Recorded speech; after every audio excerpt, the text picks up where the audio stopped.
Hi friends, வணக்கம். இது டீ ஸ்டோட்லர். ஸோ லாஸ்ட் 2 months வீடியோ போட முடியல. ஸோ எதனாலனா நிறைய பார்த்தீங்கன்னா trainings, online offline workshop and machine installation இந்த மாதிரி நிறைய ஒர்க் இருந்தனால வீடியோஸ் அப்லோட் பண்ண முடியல. இப்போ இந்த வீடியோ எதுக்காகனா, முதல்ல இந்த டீ ஸ்டோட்லர் ஸ்டார்ட் பண்ணதோட ரீசன் என்னன்றதை தெரிஞ்சுக்கோங்க. ஸோ நிறைய பேர் தெரியாமல் இருக்கும். 2021 பிஃபோர், அதாவது இந்த சேனல் வரதுக்கு முன்னாடி இந்த பிஸ்னஸ் ஸ்டார்ட் பண்ணுறதுக்கான தமிழில் எந்த ஒரு டிஜிட்டல் பிளாட்ஃபார்ம் சேனல்ஸுமே கிடையாது. ஸோ அதனால தான் நான் என்னென்ன இன்ஃபர்மேஷன்லாம் கேதர் பண்ணணும், நான் என்னென்ன சேலஞ்சஸ்லாம் ஃபேஸ் பண்ணணும், என்னென்ன இடத்துல போய் காசை கொடுத்து வேஸ்ட் பண்ணணும், இது எல்லாத்தையுமே ஒரு டிஜிட்டல் டாக்குமெண்டேஷனாக தான் இந்த சேனலில் ஸ்டார்ட் பண்ணுது. ஸோ உங்களுக்கு நீங்கள் முன்னாடி போய் பார்த்தீங்கன்னா, இப்போ இன்னைக்கு பார்க்குறவங்களா இருக்கட்டும், ஆல்ரெடி சப்ஸ்கிரைபராக இருக்கட்டும், எல்லாருமே போய் நம்மளோட ப்ரீவியஸ் வீடியோஸ் பாருங்கள். ஃபர்ஸ்ட் வீடியோஸ்லேருந்து என்னென்ன பிரச்சனை, எப்படி பண்ணலாம் அப்படின்னு. இது ஃபுல்லாமே பார்த்தீங்கன்னா ஒரு 180 வீடியோஸ் இருக்குது. எல்லாமே பார்த்தீங்கன்னா ஸ்க்ரீன் பிரிண்டிங் பற்றி தான் இருக்கும். ஸோ 2021 அப்புறம் டிடிஎஃப் வந்துச்சு. ஸோ டிடிஎஃப் வந்தோன்னா இந்த ப்ராசஸ் ரொம்ப ஈஸியராக ஆயிடுச்சு. ஸோ அரௌண்ட் த வேர்ல்டு பார்த்தீங்கன்னா இன்னைக்கு நீங்கள் யாரெல்லாம் இன்ஸ்பிரேஷனாக வச்சு இந்த டிஷர்ட் பிரிண்டிங் ஸ்டார்ட் பண்ணணும்னு நினைக்கிறீங்களோ, லைக் பார்த்தீங்கன்னா அப்ராடில் இருக்கிறது, லண்டன், யூகே, யூஎஸ், இந்த மாதிரி சேனல்ஸ்லாம் நிறைய இருக்குது. எல்லாருமே டிடிஎஃப் கொஞ்சம் கொஞ்சமாக மூவ் ஆகிட்டு வராங்க. ஸோ இந்த டிடிஎஃப் ஏன் இவ்வளோ இதுவாக சொல்கிறேன் அப்படின்னா, இப்போ இருக்கிற ட்ரெண்டிங் மெத்தட் இதுதான். ஸோ ஒரு டிடிஎஃப் பிரிண்டிங் தெரியும் உங்களுக்கு அப்படின்னா இந்த பிஸ்னஸை ஈஸியாக ஸ்டார்ட் பண்ணிடலாம். ப்ரொவைடட் டிசைனிங் அண்ட் உங்களோட சோர்சிங், அவ்வளோதான் இதில் தேவையே. ரொம்ப சிம்பிளாக ஆயிடுச்சு. ஸோ பிஃபோர் டிடிஎஃப் ஆஃப்டர் டிடிஎஃப்னு நீங்கள் பிரிச்சிங்கன்னா, பிஃபோர் டிடிஎஃப் இந்த பிஸ்னஸ்க்கு நானே சஜஸ்ட்லாம் பண்ண மாட்டேன். பட் ஆஃப்டர் டிடிஎஃப் இந்த பிஸ்னஸ் ரொம்ப ஈஸி ஆயிடுச்சு. ஸோ எக்ஸாம்பிள் பார்த்தீங்கன்னா, ஒரு 10 என்கொயரி வருதுன்னா பிஃபோர் டிடிஎஃப் பார்த்தீங்கன்னா அதில் 4-5 ஃபுல்ஃபில் பண்ணுறதே நம்மளுக்கு பெரிய வேலையாக இருக்கும். பேஸ்ட் ஆன் குவான்டிட்டி இருக்குது, மெட்டீரியல் இருக்குது, கலர்ஸ் இருக்குது, டிசைன்ஸ் இருக்குது. இதெல்லாமே பார்த்தீங்கன்னா before DTF it was so hard. So அதை ஒரு என்கொயரிலேருந்து அதை ஆர்டராக கன்ஃபார்ம் பண்ணுறதுக்கு, ஓகேங்களா. நவ் என்ன ஆயிடுச்சுன்னா, டிடிஎஃப் வந்ததுக்கப்புறம் நீங்கள் மினிமம் ஆர்டர் குவான்டிட்டி கிடையாது, டிசைனில் எந்த ஒரு காம்ப்ரமைஸும் பண்ண தேவையில்ல, கலர்ஸில் எந்த ஒரு காம்ப்ரமைஸும் பண்ண தேவையில்ல, எல்லாமே டிடிஎஃப்ல ஈஸியராக ஆயிடுச்சு. இப்போ இந்த டிடிஎஃப் பத்தி சொல்றேன்னா, ரீசெண்ட் லாஸ்ட் நான் வீடியோ போடாத இந்த 1 monthல பாத்தீங்கன்னா நிறைய கால்ஸ் என்ன வருதுன்னா, டிடிஎஃப் மிஷின் சஜஸ்ட் பண்ணுங்க சார் அப்படின்னு தான் வருது. ஆன்லைன் ட்ரைனிங்கா இருக்கட்டும், ஆஃப்லைன் ட்ரைனிங்கா இருக்கட்டும், ட்ரைனிங்கா அட்டன் பண்ணாம சேனல்ல பார்த்துட்டு வரவங்களா இருக்கட்டும், எல்லாருமே இந்த டிடிஎஃப் பத்தி தான் கேட்குறாங்க. ஒரு விஷயம் புரிஞ்சுக்கோங்க, டிடிஎஃப்ல 2 வகையான மிஷின்ஸ் இருக்கு. ஒன்று மாடிஃபைட் மிஷின், இன்னொன்று கமர்ஷியல் மிஷின். இந்த மாடிஃபைட் மிஷின்லாம் பார்த்தீங்கன்னா டிடிஎஃப்கான மிஷின் கிடையாது. ஒரு எப்சான்ல ஜென்ரல் பேப்பர் பிரிண்ட்டுக்காக ரெடி பண்ற பிரிண்டரை எடுத்து டிடிஎஃப் இங்கு, டிடிஎஃப் பவுடர், டிடிஎஃப் ஃபிலிம் வச்சு ஒரு மாடிஃபைட் பிரிண்டரா ரெடி பண்ணுவாங்க. இந்த கமர்ஷியல் பிரிண்டர்ன்றது டிடிஎஃப்காகவே ரெடி பண்ணது. டெடிகேட்டிவா ஆர்என்டிலாம் செக் பண்ணி இதுல என்னென்ன இஷ்யூஸ் இருக்கோ எல்லாத்துக்கும் சொல்யூஷன் ரெடி பண்ணி பண்றது. ஸோ இந்த மாடிஃபைட் பிரிண்டர் பார்த்தீங்கன்னா 1 lakh இருக்கும். இந்த கமர்ஷியல் பிரிண்டர் பார்த்தீங்கன்னா அரௌண்ட் 10 lakhs வரைக்கும் வரும். ஓகேவா. இப்போ இந்த 2 பிரிண்டருக்கும் இருக்கிற சேலஞ்சஸ் என்னன்னு சொல்லிடுறேன். ஸோ டிடிஎஃப்னாலே ஒயிட் இங்க் சர்க்குலேஷன் நிறைய பிரச்சனை இருக்கும். ஸோ இதுதான் ரொம்ப இம்பார்ட்டன்ட் பாயிண்ட். ஆக்சுவலாக பார்த்தீங்கன்னா 2021 ஃபர்ஸ்ட் செட் ஆஃப் டிடிஎஃப் பிரிண்டர்ல நானுமே பர்ச்சேஸ் பண்ணேன் சைனாலேருந்து. ஓகேங்களா. இதுல என்ன இம்பார்ட்டன்ட் திங் பிரச்சனை இருக்கும், சேலஞ்ச் இருக்குன்னா, ஒயிட் இங்கை நீங்க டெய்லி யூஸ் பண்ணலன்னா ஒயிட் இங்க் கெட்டி ஆயிரும். அப்போ அது என்ன ஆகும், அஸ் அ ரிசல்ட் பார்த்தீங்கன்னா இந்த இங்க் கெட்டியானது இந்த நாசில்ல பிளாக் ஆகி உங்களுக்கு பிரிண்ட் பண்ண முடியாது. இதுதான் இந்த ஒயிட் இங்கோட பிரச்சனை. இப்போ இந்த மாடிஃபைட் பிரிண்டர்ல இதுக்கான எந்த ஒரு ஃபீச்சருமே ஆட் பண்ணிருக்க மாட்டாங்க. நீங்க டெய்லி அதை ரன் பண்ணோம், 1 நாள் 2 நாள் ஒர்க் அவுட் பண்ணலனாலுமே 3ஆம் நாள் நீங்க ஹெட் கிளீனிங் பண்ற மாதிரி இருக்கும். எவ்வளவுக்கு எவ்வளவு ஹெட் கிளீனிங் பண்றீங்களோ அவ்வளவுக்கு எவ்வளவு ஹெட் சீக்கிரமா அதோட லைஃப் ஸ்பேன் கம்மியாயிரும். இந்த கமர்ஷியல்ல இதுக்கெல்லாம் நிறைய ஃபீச்சர்ஸ் ஆட் பண்ணிட்டாங்க. ஆர்என்டி ஒர்க் பண்ணி ஒயிட் இங்க் சர்க்குலேஷனு, அதுக்கப்புறம் இங்க் ஃப்ளோ, இந்த மாதிரி நிறைய ஆட் பண்ணிட்டாங்க. அதுதான் அதோட இன்வெஸ்ட்மெண்ட் 10 lakhs.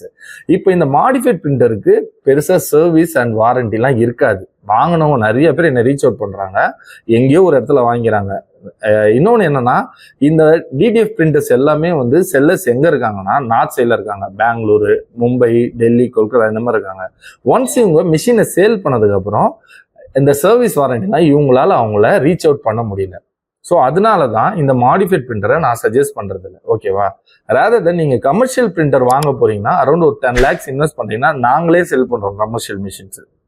ஏன்னா எங்ககிட்ட சர்வீஸ் இன்ஜினியர் இருக்காங்க, மிஷினோட ரா மெட்டீரியல்ஸ் எல்லாமே எங்ககிட்ட இருக்கும். எதுவுமே வித்தவுட் எனி ட்ராப், அதாவது எதுவுமே எல்லாமே சப்ளை கிளியரா இருக்கும். பட் என்னன்னா 10 lakhs இன்வெஸ்ட் பண்ணி அதோட ரிட்டர்ன் ஆஃப் இன்வெஸ்ட்மெண்ட்ன்றது ஒன்று இருக்கு. இனிஷியல் ஸ்டேஜஸ்ல நீங்க ஒர்க் பண்ண போறது எல்லாமே small bucket.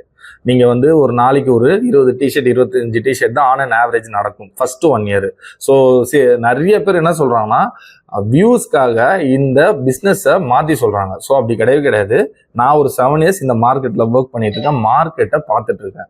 So initial 1 year வந்து சேல்ஸ் கம்மியாக தான் இருக்கும், அப்ஸ் அண்ட் டவுன்ஸ் இருக்கும். இதுதான் ரியல் ஃபேக்டர். இது தெரியாம எல்லாருமே என்ன சொல்றாங்கன்னா இனிஷியலா ஃபர்ஸ்ட் மந்த் செகண்ட் மந்த்ஸ்ல இவ்வளவு பர்ச்சேஸ் பண்ணலாம், அவ்வளவு சேல் பண்ணலாம் அப்படிலாம் கிடையாது. ஃபர்ஸ்ட் நீங்க உங்க பிராண்டை தெரியப்படுத்தணும் மக்களுக்கு, அதுக்கப்புறம் தான் நடக்கும். ஸோ டிடிஎஃபோட கமர்ஷியல் மிஷின் இயர்லி ஸ்டேஜஸ்ல வாங்க தேவையில்லை. அதுக்கு பதில் தான் நாங்கள் என்ன சஜஷன் கொடுக்குறோம்னா டிடிஎஃப் ஸ்டிக்கர்ஸ், ஒரு heat transfer vinyl plotter or sublimation. இந்த செட்டப்ல ஒரு பிஸ்னஸை இதை ஸ்டார்ட் பண்ணீங்கன்னா மினிமல் இன்வெஸ்ட்மெண்ட்ல once over the period 1 year இல்லை 1.5 years கழிச்சு உங்களுக்கே தெரியும், உங்களுக்கே ஒரு கான்ஃபிடன்ட் வந்துடும். ஒரு எண்ட் யூசர், அதாவது உங்களோட டார்கெட் ஆடியன்ஸோட க்ரோத் வந்து இன்க்ரீஸ் ஆகும்போது நீங்க மற்ற இன்வெஸ்ட்மெண்ட்லாம் பண்ணிடலாம். ஸோ இனிஷியல் ஸ்டேஜஸ்ல டிடிஎஃப் மாடிஃபைட் பிரிண்டர்ல இன்வெஸ்ட் பண்றதை நீங்க ஒரு வாட்டிக்கு 2 வாட்டி செக் பண்ணிக்கலாம். இப்போ இதுவுமே வந்து ஒரு கண்டிஷன் அப்ளை தான். என்னன்னா இப்போ நீங்க ஒரு டிடிஎஃப் பிரிண்டர் வாங்குறீங்க, அந்த செல்லர் வந்து உங்களுக்கு நியர்பை இருக்காரு, உங்களுக்கு டைரக்ட் கான்ட்ராக்ட்ல இருக்காரு, அவர் எப்போனாலுமே உங்களுக்கு 24/7 சர்வீஸ் பண்ணுவாரு அப்படின்னா நீங்க தாராளமா அந்த மிஷின் வாங்கிக்கலாம். டிடிஎஃப் மெத்தட் வந்து ஒரு perfect method for start up. நான் மெத்தட்ல I am not against for டிடிஎஃப்க்கு அகேன்ஸ்ட் கிடையாது. ஏன்னா நானுமே ஒரு 4 years யூஸ் பண்ணிட்டு இருக்கேன்.